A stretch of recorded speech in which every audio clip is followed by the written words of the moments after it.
இந்த மாதம் ஜூன் 12ஆம் தேதி என்ன நடந்தது நமக்கு எல்லாரும் தெரியும். இந்த உலகத்தையே உலுக்குற அளவுக்கு பார்த்தீங்கன்னா, ஒரு பயங்கரமான சம்பவம் நடந்தது. அதாவது பார்த்தீங்கன்னா, அகமதாபாத்தில இந்த ஒரு பிளைன் கிராஷ் ஆனது பார்த்தீங்கன்னா நடந்தது. 242 பேர் பயணிச்ச இந்த ஒரு விமானத்தில பார்த்தீங்கன்னா, ஒருத்தவங்கள தவிர மத்தவங்க எல்லாரும் பார்த்தீங்கன்னா இறந்துட்டாங்க.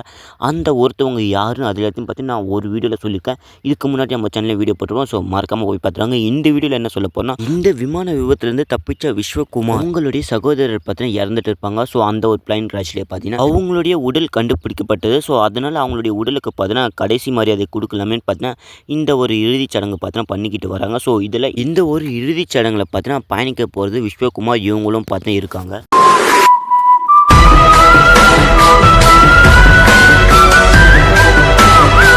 இந்த ஒரு பிளைன் கிராஷில் பார்த்தீங்கன்னா 250க்கும் மேற்பட்ட மக்கள் பார்த்தீங்கன்னா உயிரை விட்டுருக்காங்க. அதாவது பார்த்தீங்கன்னா இந்த ஒரு விமானம் பார்த்தீங்கன்னா டேரெக்டாக போய் ஒரு மருத்துவ மாணவர்கள் தங்கியிருந்து விடுதியில் பார்த்தீங்கன்னா மோதிருக்கும். சரி, அங்கே இருந்த மாணவர்கள் பார்த்தீங்கன்னா விபத்தில் தங்கியிருப்பாங்க. ஸோ அவங்களும் பார்த்தீங்கன்னா 2-3 பேர் பார்த்தீங்கன்னா இறந்துட்டு இருப்பாங்க. கிட்டத்தட்ட பயணித்த 241 பேரும் இறந்துட்டாங்க. ஆனால் இவங்க மட்டும் எப்படி தப்பிச்சிருக்காங்க? இவங்க தப்பிக்கிறதுக்கு ஒரு முக்கியமான காரணம் அவங்களுடைய இருக்கையாக கூட இருக்கலாம். அதாவது பார்த்தீங்கன்னா இவங்க பயணித்த சீட்டாக கூட இருக்கலாம். 11A இந்த ஒரு சீட்டில் பார்த்தீங்கன்னா இதுக்கு முன்னாடி பார்த்தீங்கன்னா ஸ்பெயின்லேருந்து ஒரு ஆள் இந்த மாதிரி பயணிக்க சொல்ல இவங்க மட்டும் உயிரோடு இருந்திருப்பாங்க. மற்றவங்க எல்லாரும் பார்த்தீங்கன்னா இறந்துட்டு இருப்பாங்க. இதுக்கு முன்னாடி நியூஸாக இருந்தது. ஆனால் இப்போ பார்த்தீங்கன்னா அதே மாதிரி இவங்க இந்த 11Aல அப்படி என்னதான் இருக்குது? ஸோ இவங்களுக்கு மட்டுமே ஒன்றுமே ஆகலை. என்னதான் பல உயிர்கள் போனாலும் இவங்க மட்டும் உயிரோடு இருந்ததால் கொஞ்சம் தான் சந்தோஷப்பட முடியுது. ஏன்னா 241 பேர் பார்த்தா இறந்துட்டு இருப்பாங்க. ஸோ அது ரொம்ப கொஞ்சம் வருத்தமாக இருக்குது. சரி, இந்த வீடியோவில் என்னடா இவங்களுடைய சகோதரர் உடல் பார்த்தீங்கன்னா கண்டுபிடிச்சிட்டாங்க. அதாவது பார்த்தீங்கன்னா அடையாளத்தை கண்டுபிடிச்சிட்டாங்க எந்த உடல்னு.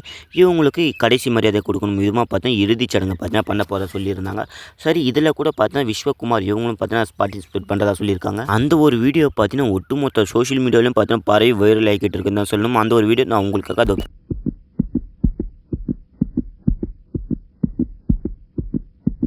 இந்த ஒரு இறுதிச் சடங்கில் இவங்க பார்ட்டிசிபேட் பண்ணுறதால இந்த ஒரு வீடியோ பார்த்தா ரொம்பவும் வைரல் ஆகிடுச்சு. அதாவது பார்த்தா பல காயங்களுடன் பார்த்தா இவங்க எழுந்து வந்திருப்பாங்க. அவங்களுடைய சகோதரன் அஜய் இவங்களுக்கு பார்த்தா இறுதி மரியாதை செலுத்து. இவங்க 2 பேரும் பார்த்தா லண்டனுக்கு போகலாமேன்னு கிளம்பி போயிருப்பாங்க. இதுக்கு முன்னாடி பார்த்தா லண்டனில் குடியுரிமை வாங்குறதா பார்த்தா விஸ்வகுமார் மேலே பேர் இருக்குது. அது மட்டும் இல்லை இவங்களுடைய தம்பியும் பார்த்தா இப்போ கூட்டிகிட்டு போகலாமேன்னு பார்த்தா போயிருப்பாங்க.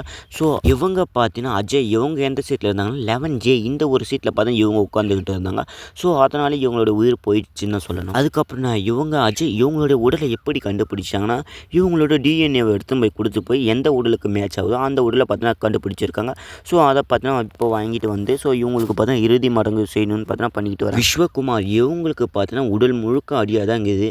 அதாவது பார்த்தீங்கன்னா தலையிலையும் அடி, கை கால் மற்ற பல இடங்களில் பார்த்தீங்கன்னா எல்லா இடத்துலையும் பார்த்தீங்கன்னா அடிபட்டிருக்கு. அப்பயும் பார்த்தீங்கன்னா சகோதரன் உடலை கண்டுபிடிச்சதுமே அவங்க என்ன பண்ணிட்டாங்கன்னா அவங்களுடைய சொந்த ஊருக்கு பார்த்தீங்கன்னா கிளம்பி போக ஆரம்பிச்சிட்டாங்க. ஏன்னா அவங்களுடைய உடலுக்கு மரியாதை செலுத்தும் விதமாக பார்த்தீங்கன்னா இறுதி சடங்கு பண்ணணும்ல. ஸோ அதனால் பார்த்தா கிளம்பி போகிறாங்க. ஸோ இவங்களும் பார்த்தா விஸ்வகுமார் இவங்களும் பார்த்தா கிளம்பி போயிடறாங்க. அவ்வளோ அடிவுடன் பார்த்தா கிளம்பி போகிறாங்க. இவங்க தலை முழுக்க பார்த்தா பிளாஸ்டரி கையில் கடி காயம் பட்டும் இவங்க என்ன பண்ணிட்டாங்கன்னா அவங்களுடைய உடல் இருந்து அவங்களுடைய தம்பியோட உடல் இருந்த அந்த ஒரு பல்லாக்கை பார்த்தீங்கன்னா தூக்கிக்கிட்டு போகிறாங்க. இவங்களை பார்த்தீங்கன்னா ரெக்வஸ்ட் பண்ணுறாங்க. அதாவது பார்த்தீங்கன்னா அந்த ஒரு பல்லக்கை கொடுங்க, நாங்கள் தூக்கிக்கிறோம், நாங்கள் தூக்கின்னு போகிறோன்னு பார்த்தா சொல்கிறாங்க. ஆனால் இவங்க அந்த இதுவை தரவே மாட்டாங்க. ஸோ இவங்க மட்டும் பிடிக்கும். யார் கேட்டாலுமே அந்த ஒரு பல்லாக்கை பார்த்தா யார் கையிலையும் கொடுக்க மாட்டாங்க. நான் தான் எடுத்துகிட்டு போவோன்னு பார்த்து எடுத்துகிட்டு போகிறாங்க. இந்த ஒரு வீடியோ பார்த்தா சோஷியல் மீடியாவில் ரொம்பவும் வைரலாக போச்சு. அதனாலே அங்கே இருந்த மக்கள் எல்லாரும் பார்த்தீங்கன்னா அழுதுகிட்டே இருந்தாங்க. ஏன்னா இந்த அளவில் பாசம் கொண்ட விஸ்வகுமார் பார்த்தீங்கன்னா அவங்களுடைய சகோதரனை இழந்த உடனே என்னென்னலாம் பண்ணுறாங்கன்னு நீங்களே பாருங்கள். இந்த ஒரு வீடியோ நினச்சி நீங்கள் சொல்ல போகிறீங்கன்னு மறக்காம கமெண்ட்ல சொல்லிட்டு